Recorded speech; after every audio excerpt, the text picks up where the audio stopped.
رسول اللہ صلی اللہ علیہ وآلہ وسلم نے ارشاد فرمایا، میری امت میں سب سے زیادہ مجھے پیارے وہ لوگ ہوں گے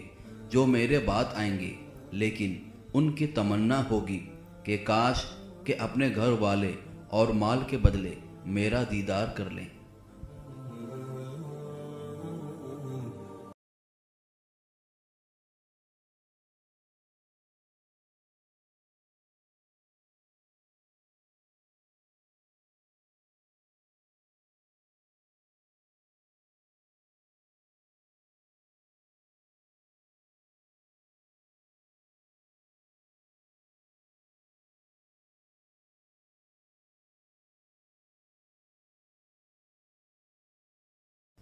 رسول اللہ صلی اللہ علیہ وآلہ وسلم نے ارشاد فرمایا، میری امت میں سب سے زیادہ مجھے پیارے وہ لوگ